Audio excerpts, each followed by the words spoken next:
Čaute, vítajte u môjho prvého videa, v ktorom by som vám chcel ukázať, ako je to s bezpečnosťou kryptomien, ktoré si vybrať, alebo skôr ako si skontrolovať tú, ktorá sa vám páči, či je bezpečná, či tvorca ešte môže s ňou manipulovať s tou kryptomenou, alebo meniť daň, prípadne obmedziť niektoré funkcie druhým užívateľom. Ale hlavné, že či môže aj raziť ďalšie mince, hej, čiže spôsobovať tým infláciu, čo je tragický. Najhoršie, čo môže byť, hej, keď inflácia dojde, keď sa razí nové mince. U krypta ja osobne jedine preferujem také, ktoré majú maximálny počet, že sú deflačné. Čiže to je úplne podľa mňa základ. A v prípade Bitcoinu, tak to je úplne že úžasné, lebo tam sa v podstate aj tratí pri niektorých transakciách, keď sú ľudia prvýkrát v tom zle poslú z burzy na jednu adresu na sieť, pomýlia sa tam po sieti inde, pošlú napríklad a tak sa stane, že na množstvo kryptomien len tak leží kdekade. No. Hej. Takže určite. No a teraz som tu naklikol top gainers, top projekty, ktoré dneska zo všetkých na CoinMarketCape spravili najviac percent za 24 hodín. Takže chcem vás vyvrávať, že napríklad toto je podvod Red Luna. Má síce 300% plus, hej, no ale Red Luna, keď si skopírujete tento BNB Smart Chain kód a môžete ho použiť napríklad v Polcoin.app. Tu sa veľmi jednoducho a ľahko môžete informovať o tokene, aké niektoré vlastnosti najdôležitejšie zásadné má. Buy tax a sell tax. Tu máte sell tax v tomto prípade 99%. Čiže ak ho máte nakúpeného, už ho nemôžete vôbec predať. A darmo, že máte 300% plus. Máte smolu jednoducho. Pokiaľ to neodblokujú, niekedy sa stane, že niečo niekedy odblokujú. A vidíte, stránky ako dôveryhodne vyzerá. Prosím pekne, že nechápem, ako to na CoinMarketCap vôbec dovolia takto. Ešte tu sa informuje, že 0% nákupný poplatok, 13% predaj. Žiadne dividenda, žiadne nič. Vôbec absolútne čistý podvod. Proste tí, čo to nakúpia, nemôžu to predať. Vždy si kontrolujte na CoinMarketCap. Môžem odporúčiť pozrieť sa Red Luna, scam, don't buy. Nemôžeš predať, you can't sell. Dôležité to je povedať, lebo čo takto z histórie tohto tokenu alebo aj iných vidím, že 92 tisíc dneska ľudí nakúpilo 130, no 91 tisíc dolárov nakúpených za jeden deň tohto scamcoinu. Čiže môžeme očakávať, že asi 45 niekto nakúpil za 45 tisíc a oni predali za 45. Zhruba asi tak. No a vidíte, to sa nakupovalo. Hoci kedy sa to aj za 100 tisíc nakupuje. Čiže podvod. Ďalej by som chcel upozorniť na niektoré iné podvody, že ako si tie hlavne ich skontrolovať, hej. Čiže máme ešte kopírovaný z tej Red Luny, ten kód, čo som si kopíroval. A odporúčam stránku Token Sniffer. A on nás informuje o tom, ako je kód napísaný. v danej kryptomeny. A tu máme Red Luna, už otváram, aha, nejde. Toto sú všetko podvody, ktoré tuto nezobrazí, ako je kód stavaný, hej. Čiže pokiaľ vám nezobrazí zmluvu hlavne z Binance, Smart Chain, Etherea, z Polygonu a z rôznych iných tuto, z tokena Sniffera, tak to sú väčšinou podvody. Hej.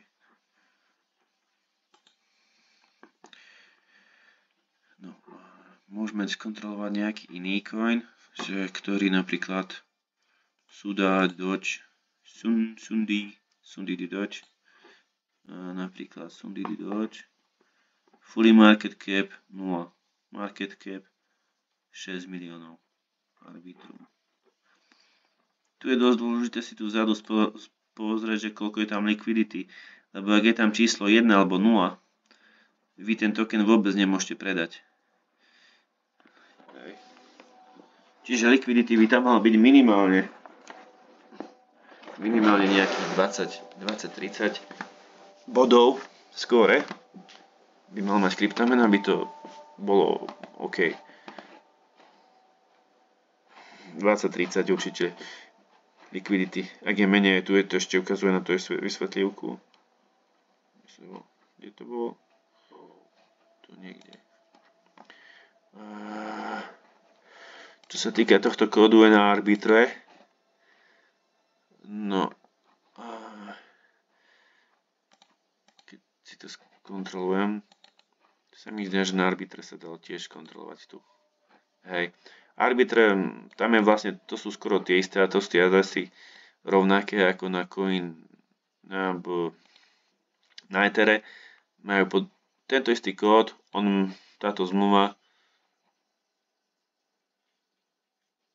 má totožný ako s Ethereum, s tou vrstvou aj s Binance Smart Chain vrstvou aj arbitrom vrstvou. To ten kód je rovnaký. Tá zmluva sa dá vyrobiť pod tým istým kódom na všetkých tých sieťach. Ale to nie je akože podstatné. Čo sa týka tohto Sunda a tokenu, tak chcem ho skontrolovať. Vlastne ten token má stále majiteľa a není zrieknutá zmluva. Kód je potvrdený. Majiteľ má 47% tokenu. Čiže častokrát to je podvod a tým môže mať, hej, do 5%. By som povedal, jeden môže mať, hej. Ale viac určite by som asi nie. Lebo to je riziko, že oni vám stiahnu zraz. Im pochybí peniaz a oni zrazu to môžu stiahnuť úplne dole. Čo sa týka liquidity, by mala byť spálená. Najlepšie, keď je tu napísané liquidity burnet. 100%, 99%, 90% liquidity burnet. To budeme neskôr vidieť. Čiže tento coin určite neodporúčam, lebo tu si to môžeme na Arbiscane skontrolovať, že koľko má kto drží. Na prvej peňaženke 47%, druhá peňaženka 22%, 4, 3, 2, 1, proste obrovské množstva. Čiže oni môžu aj ohrozia tú cenu, pretože to je obrovské množstvo. Hej.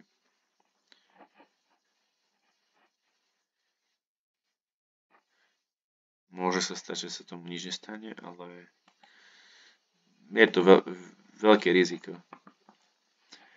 Čo si tu môžeme pozrieť napríklad?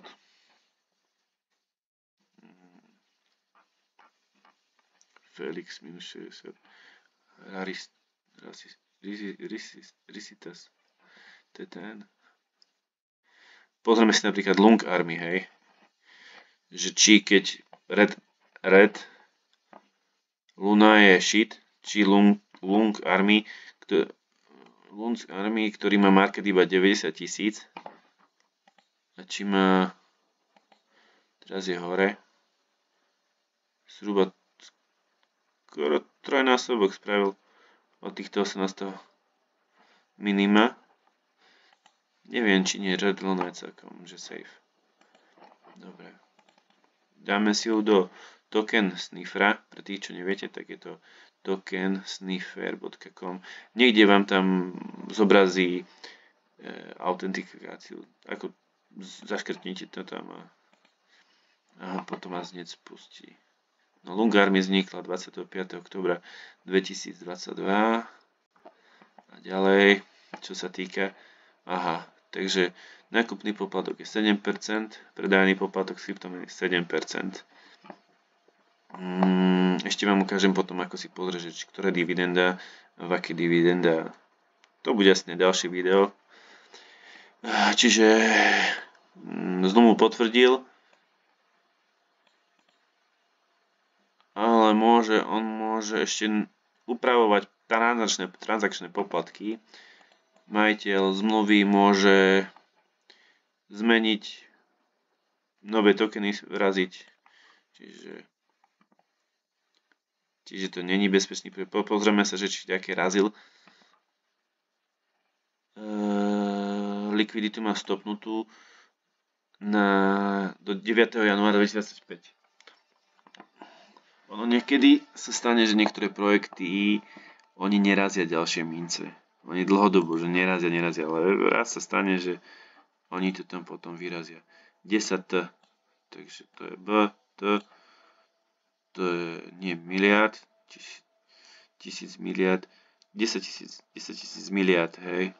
Čiže tento kód Binance Smart Chain môžeme si tu hore na BSK scan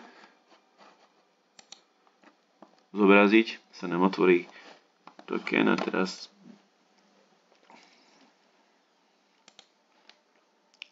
tu si pozrieme držiteľov. OK. A pozrieme sa, či tu je 10 000 miliard. No, je tu 10 000 miliard. Čiže nerazili žiadne tokeny nové. Likvidita 90 000. 2% odpálili. Spálili teda. Čo sa týka kontraktu. Môžeme tu čítať kontrakt.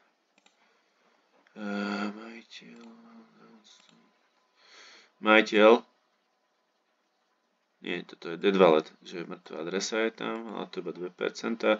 19 decimals. 19, toto v BSC scane si kontrolujete už. To je desatiny z miest za coinom. Dividend tracker tu je nejaký.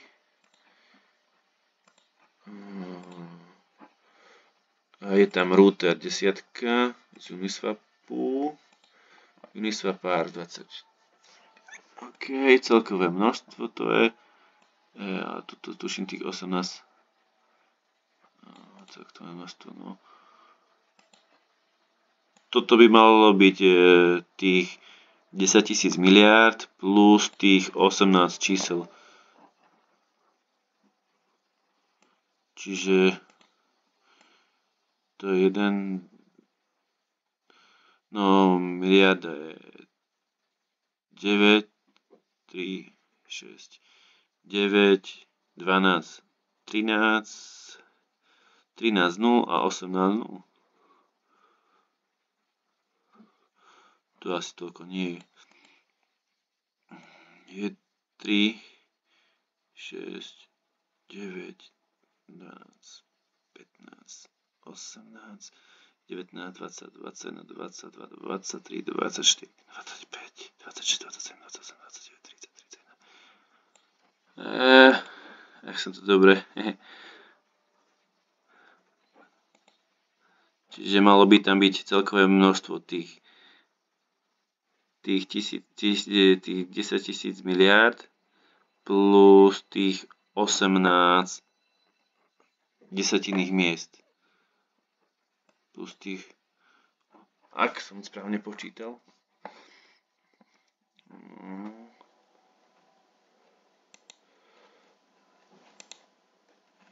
Number of dividends token holders. Číslo, počet ľudí, ktorí majú nárok na dividenda.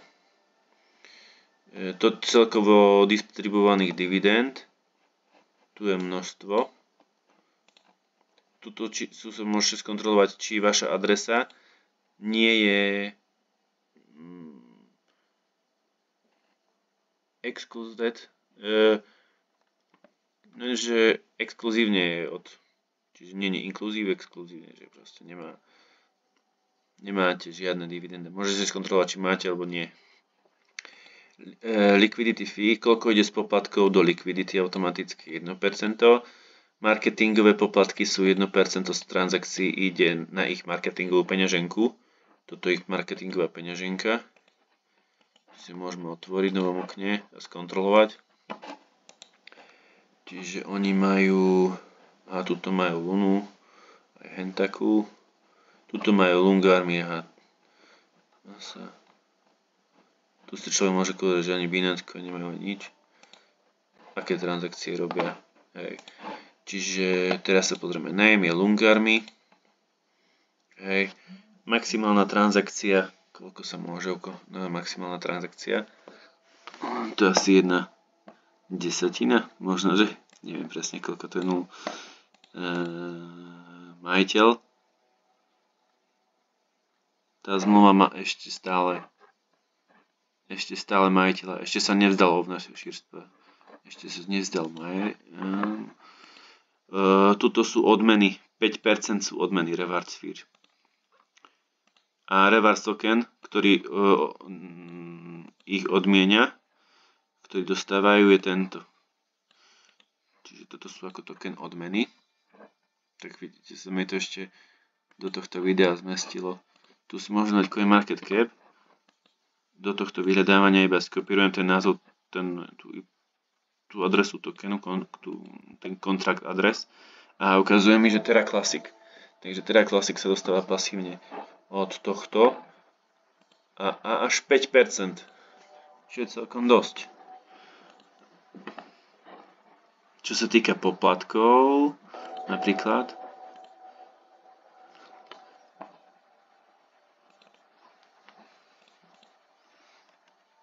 existuje viacej miest, kde si môžete skontrolovať. Aha, tak tuto je Luna. Tak to je ten token, ktorý dostávajú pasívne. Tu je symbol, Lungarmi, swap token, koľko sa môže zamieňať maximálne.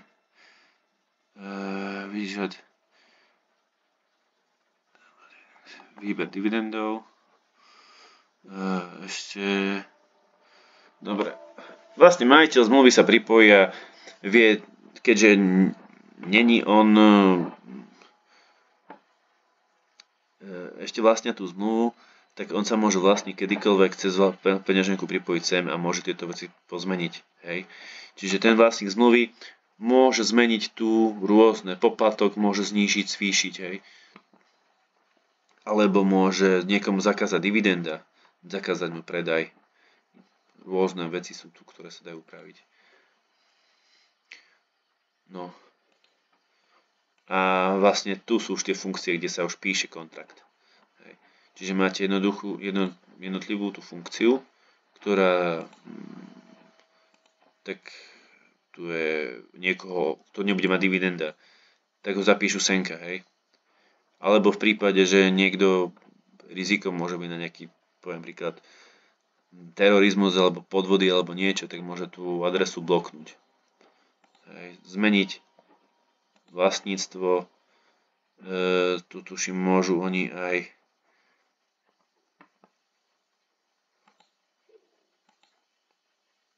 upravovať poplatky, zmeniť vlastníctvo, hej, transakcia transferovať, podávať a rôzne vlastnosti, maximálny transakčný limit, maximálny limit na peňaženku môžu zmeniť. Hej. V tejto kolónke oni vlastne už píšu ten kontrakt. Tu je kód zmluvy, ktorý je napísaný. Ten má 1288 riadkov. Hej. Čiže toto je ich kontrakt adres. A vzhľadom na to, že ten poplatok 7%, 107% ide jeden do liquidity, jeden marketing a 5 na dividenda, pokiaľ nerazili nové mince, čo som skontrolovali. Takže likvidita je zablokovaná. Tento projekt je tak na 50% pre mňa a s nízkym marketom, hej. Ale hovorím, určite bezpečnosť u tohto coinu asi ťažko je zaručená, keďže je to tam ako to je. Ale pokiaľ majú vlastníctvo zmluvy a je to nejaký lepší, väčší projekt, kľudne môžu mať vlastníctvo, hej. Aj na stránke sedí, že 5% ponúkajú teda Luna Classic Rewards. Ja odporúčam dividendové programy, lebo a pokiaľ ešte kombinácie s nízkym marketom, môžete dosahovať významný profitabilný rast dlhodobý, hej. Alebo budete mať vzhľadom na tieto nákupy, čo sú na tomto 72 000, takto dividend oni dostanú za jeden deň z týchto transakcií tí držitelia 5% dostanú z tejto sumy. Hej. Čiže pokiaľ 10% je 7500, čiže 3500 si rozdelia všetci držitelia. 3500 € za jeden deň. To je aj z predaja, aj z nákupu. Ovšem, stavím sa, že majitelia si zrušili.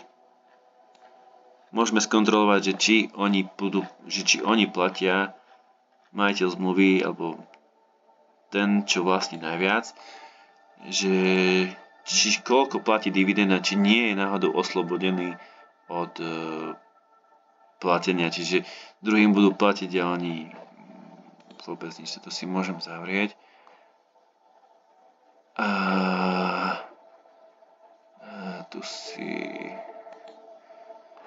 Tu si skopírujeme túto adresku, dáme si BSC scan.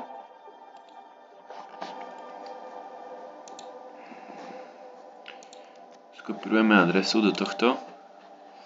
Tu už máme Lungarmi adresu. Pozrieme sa, že či platí ten majiteľ, ten vlastník toho kontraktu, či platí daň. Či si ho nedal zrušiť. Hej. Čiže teraz budeme hľadať ownera.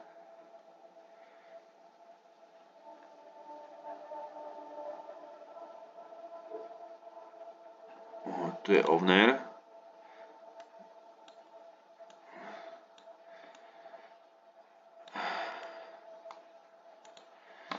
A pozrieme si, či je oslobodený od poplatkov, čo by bolo blbosť, to by asi ťažko dávali. Tak bude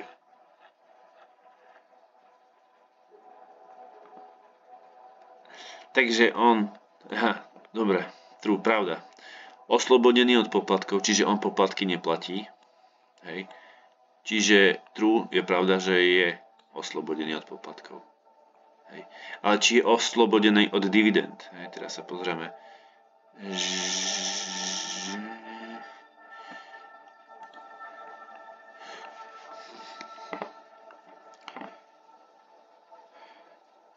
Total dividend distributed, good.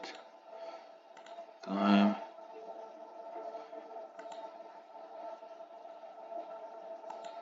Account dividend info, tu si dáme.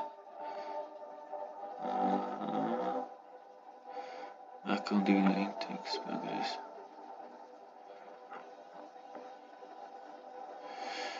On je oslobodený od poplatkov. Poplatky neplatí, ale či dividendy dostáva, tak to by malo byť reverse with tokens with swap token symbols Uniswap.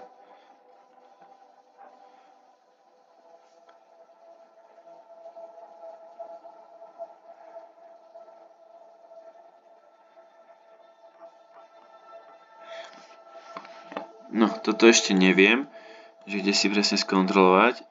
sa mi zdalo, že som to vedel skontrolovať. Account dividend index. Čo je?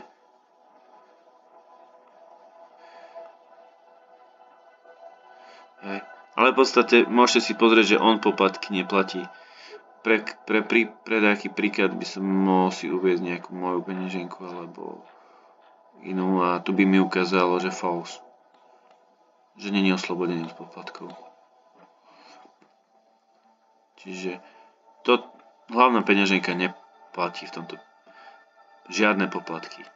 Ale určite dividendy dostáva, lebo asi tu není tá funkcia oslobodený od dividend. Oslobodený od poplatkov tu má funkciu, ale asi funkcia tu chýba. No vôbec to nevidím. Dobre, takže tu sme si pozreli Lunu, jednu aj druhú. Čiže Red Luna nie, relatívne Lunga Army, relatívne hej. Čiže môžeme si pozrieť nejaký iný token a skontrolovať. Napríklad teraz idú veľmi ten Grok Bank. No a tá je na Binance Smart Chain, market cap je 1,7 milióna. Čo sa týka zmluvy,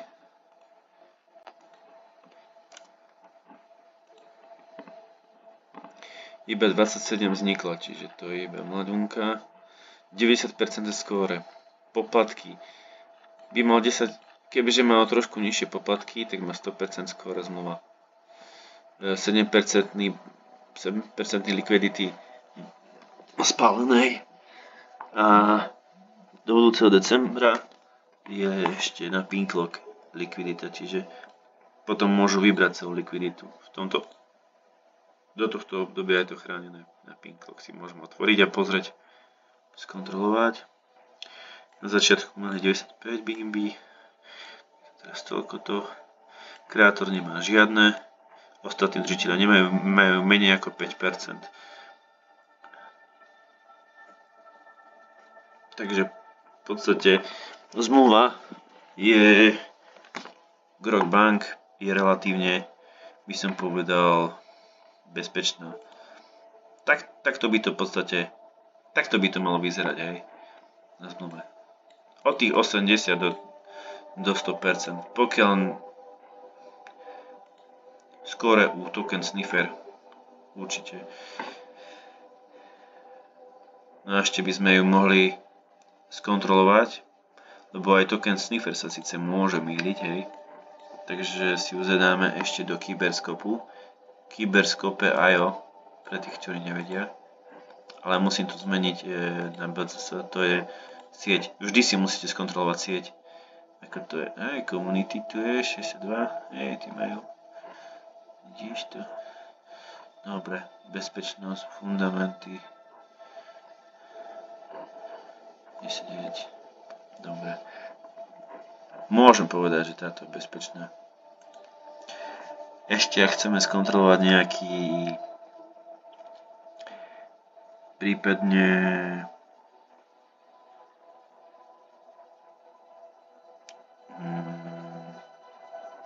napríklad tento Ani Inu AL. Ten je na Ethere 10 miliónov market cap.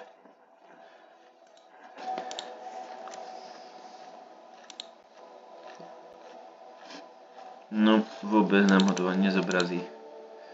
Ja mám zo skúsenosti viem, že sú to častokrát podvody tie, ktoré takto nezobrazí tu. Nemusí sa konať, nemusí byť, ale väčšie medium risk. Väčšinou to býva, hej. Čiže kontrakt môže raziť ďalšie, na Kyberskope som zistil, že môže raziť ďalšie mince. Môže páliť mince a aj raziť ďalšie mince. Čiže projekt, ktorý môže raziť, by som určite nikomu neodporúčal. Je to na vašom zvážení, ale ja by som sa určite do toho nepúšťal. Ešte by som vám mohol skontrolovať nejaký, napríklad Bonk, hej. Skontrolujeme si Bonk, je to najväčší loser dneska, stovky. A skontrolujeme si ho kód, asi ťažko je na Solane. Vieme skontrolovať na Solane dačo. Čiže Solscan. Na Solscane sa vždy to máte Ether scan, Binance Merchant BSC scan, Polygon Poly scan a takto. Čiže tu skopírujem už tú adresu, čo som si prichystal. Tu mi ukáže Bonk. A čo sa týka analytiky, tak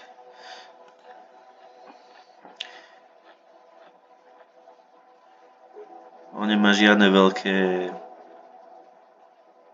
veľkú bezpečnosť podľa mňa. Oni stále môžu. Na Solane som sa stretol s tým, že skoro každý projekt môže raziť ďalšie mince. Hej. Dokonca aj Solana bude inflačná z časti. Takýmto systémom si hlavne môžete skontrolovať projekty, ktoré sú Ethereum, Binance Merchant, Polyscan, Arbitrum na Arbitrume, čo je v podstate veľké percento projektov je práve postavené na týchto sieťach na druhej vrstve Etherea na Ethere. Ešte si môžeme skontrolovať nejaký posledný. Čo ja viem. Alebo by sa vám mohol ukázať nejaký iný druh podvodu.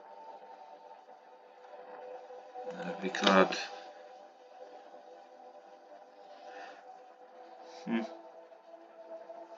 ani ma teraz žiadny nenapadá, ktorý posledne taký.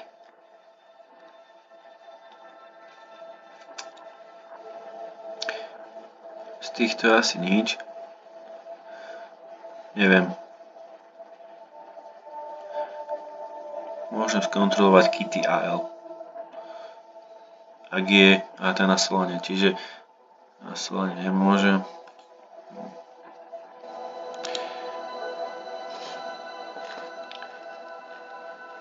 V podstate, keď je Solana Crypto programované v Pythone a je ten blokovací uzavretý, a tak sa mi zdá, že vtedy je to bezpečne aj na Solane, ale inak neviem.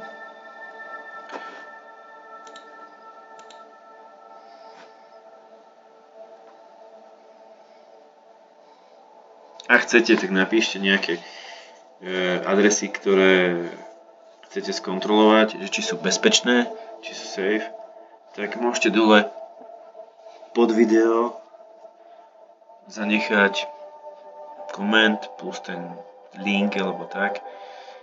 Posnažím sa vám tam nejaké linky podávať na spodku, aby ste videli, aby ste si to mohli skontrolovať, že cez čo a ako si toto kontrolujete, pretože buďte safe, nechoďte do projektov, kde môžu robiť infláciu. Stretli sme sa s tým u eura, u dolára, financuje sa s tým vojny a rôzne veci, ktorý chceme tento systém hlavne ochrániť. No a verím, že tento bullrun bude veľká príležitosť, veľká skúsenosť pre nás všetkých. Tak, maj sa pekne. Ja som Pierre a toto sú naše rady pre všetkých vás, ako sa ochrániť vo svete financií, vo svete nových digitálnych kryptoaktív.